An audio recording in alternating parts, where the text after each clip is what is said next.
Good afternoon, everyone. Welcome to another episode of Spilling Tea. I'm your host, Tiffany Daniels. We are going back to that horrible world known as the JRC. But first, why do I do this to myself? So, I gave in because Way Day is tomorrow, which is my traditional day off. But I decided to be nice. But I'm only doing 3 hours, but I decided to take them in the morning. So, yeah. Now off of real life shit.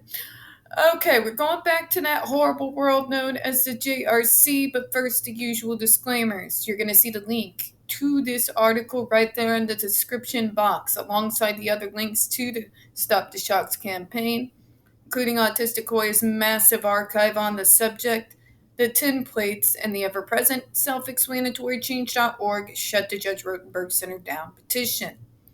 Folks, when we talk about the JRC, you're going to hear vivid descriptions of and catch clips of surveillance footage of people with disabilities getting tortured and abused. If you've got young children present, please use your headphones. It's 3:27. Yes, I'm exhausted. I've seen amazing stupidity from AH's lawyers today, and it just hurts my brain. So, if I stumble over any of my words, my apologies in advance. We're concluding this article, folks. So get ready because we're starting the road to the Massachusetts Senate, so to speak, in regards to getting the adversives completely and utterly banned throughout the state of Massachusetts, including at the JRC. So, after this video, we're going to start going on to DESE and see the testimonies that are flying in from everywhere, okay? We're getting ready for the show. Fuck me, I hate calling it a show. This really is life or death for these kids. But, kind of like JRC is the whole goddamn circus. So, just be ready for that, alright? Okay, so, conclusion. Ahmed 2006 writes, "The point is not whether we experience disorientation, for we will, and we do, but how much experiences can impact on the orientation of bodies and spaces, which after all about how things are directed and how they are shaped by the lines they follow. The point is what we do with the moments of disorientation, as well as what such moments can do, whether they can offer us hope of new directions, and whether the new directions are reason enough for hope.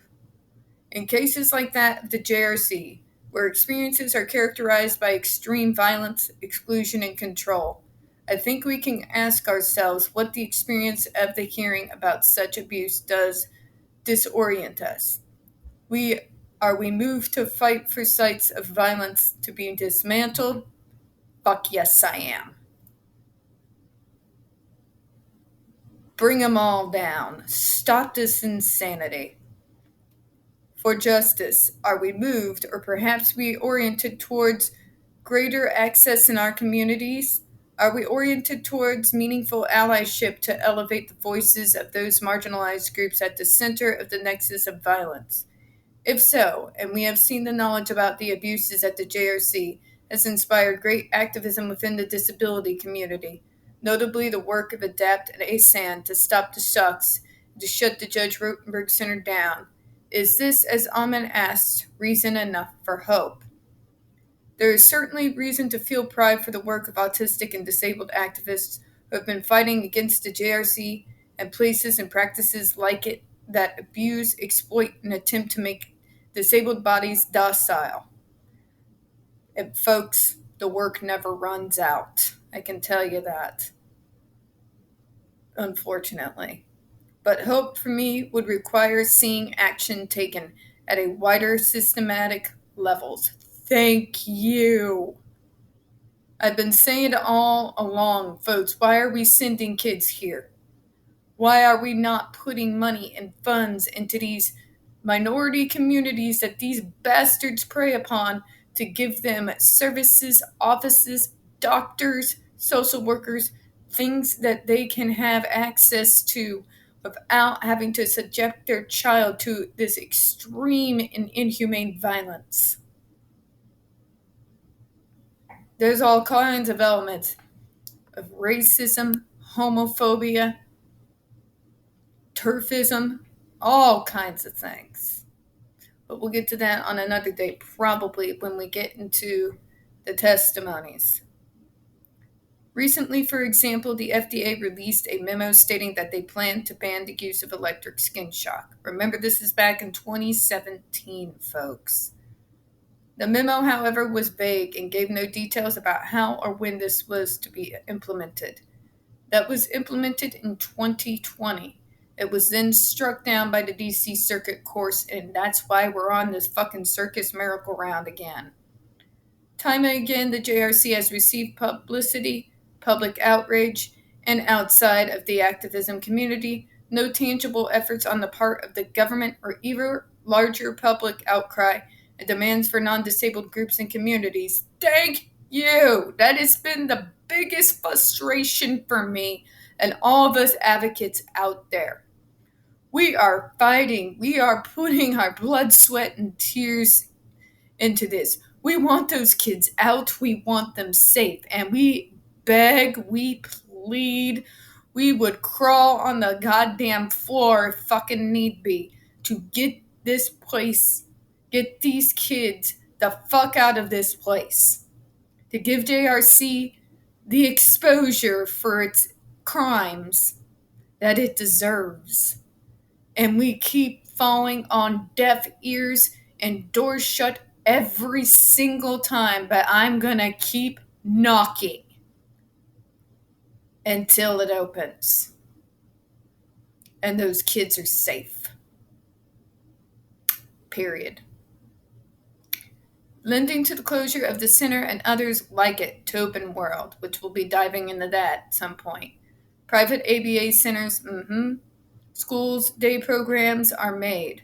One of the ways that this reticence towards action is seen is through that Ben Mosh 2014 describes as the emergence of narratives that perpetuate the false belief that contemporary services and programs for disabled people are not real institutionalization when they are. They very much are. This reliance by parents and medical professionals on narratives that compare contemporary programs for disabled people to past real institutionalization is incredibly dangerous because it does not acknowledge the ongoing institutionalization, often emerging in new forms. The group home, the day programs, sheltered workshops, specialized residential schools, and treatment centers. I've dealt with all of them, folks. Sheltered workshops are places where people with disabilities are allowed to be paid sub-minimum wages. They make pennies a day, folks, for 8 hours of work every single day. And it is allowed. The group home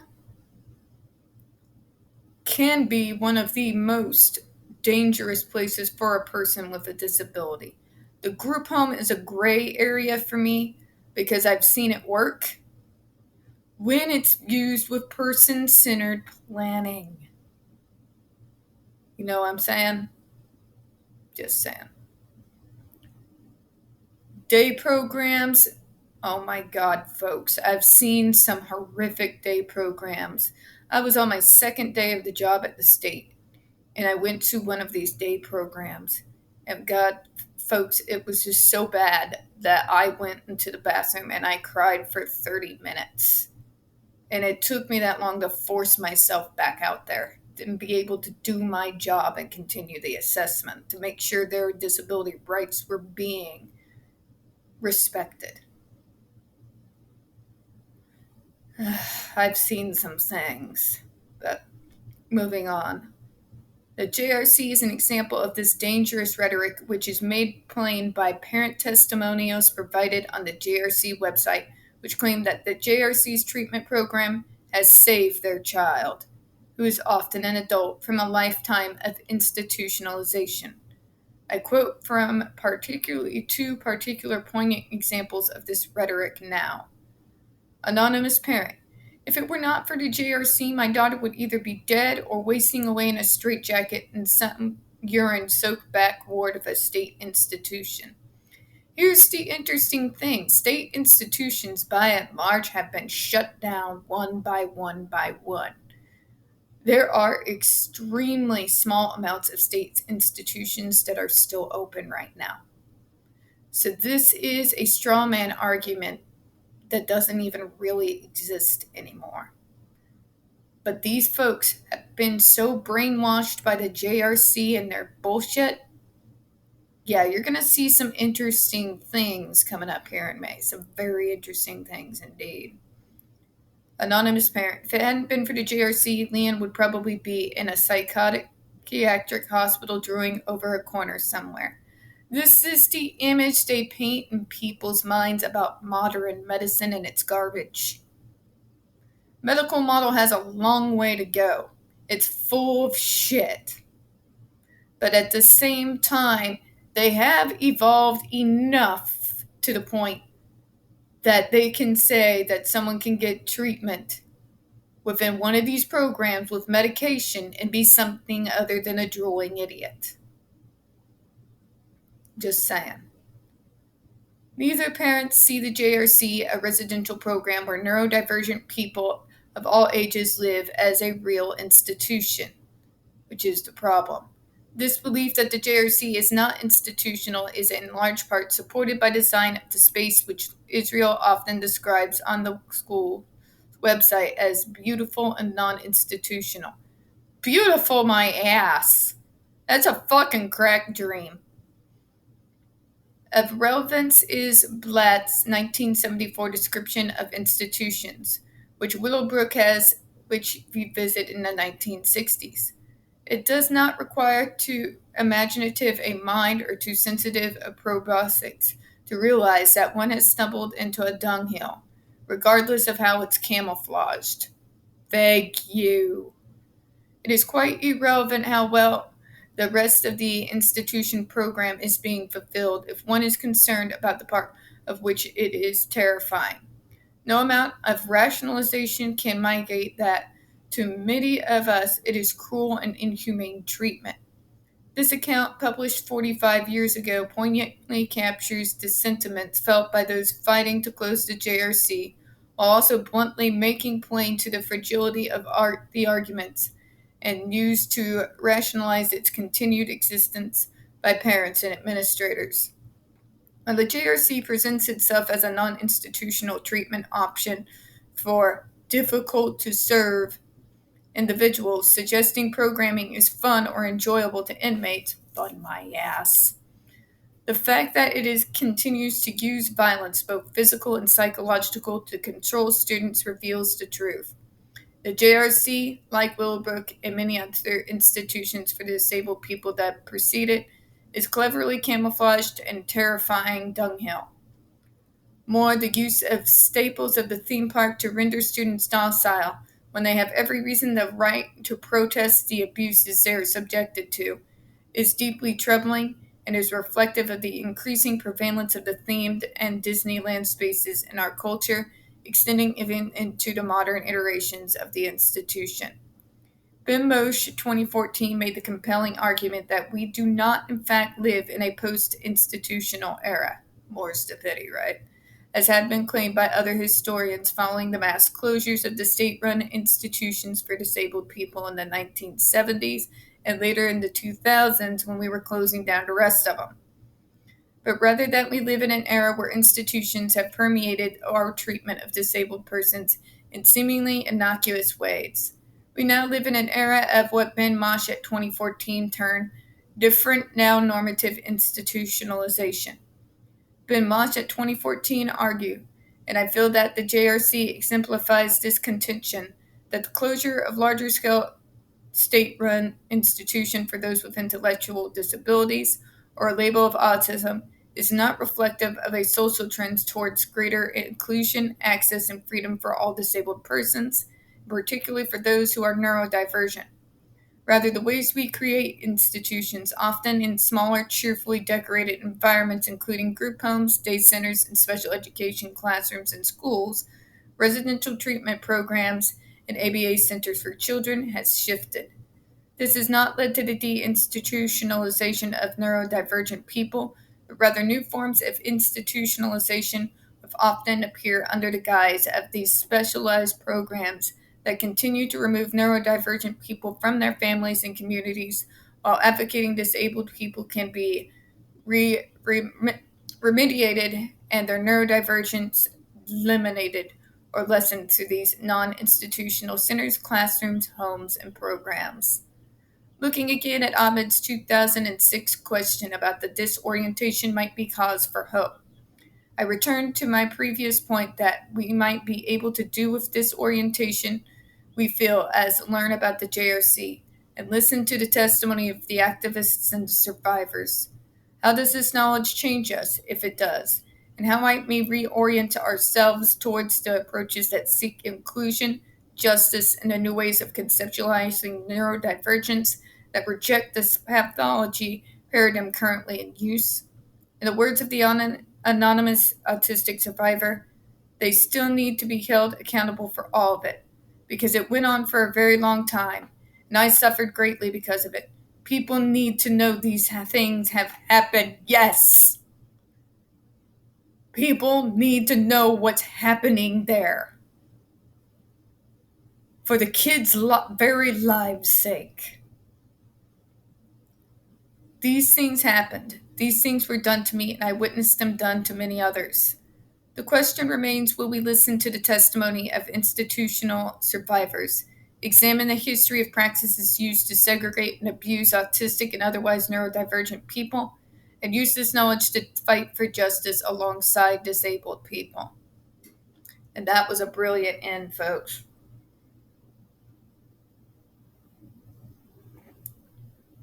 That was a mic drop if I've ever heard one. Institutionalization hasn't been run out of America. It has simply changed its form, and its tactics are still being utilized by the public schools, by ABA, and especially at Tobin World and the JRC. We want to be heard. The victims want to be heard. The family members of the victims who have died want to be heard. And they deserve justice and some remediation for the damage they have done on generations of disabled people. And I will never stop fighting until that happens. All right, folks, I'm going to close out on that note. We don't get very many views on this channel, especially on this subject. The few that we do tend to get removed from time to time. So please don't forget to hit that like button, hit subscribe, and don't forget to hit the comments. I do appreciate your time this afternoon. And as always, we here at Smelling Tea hope you have a good one. Bye-bye.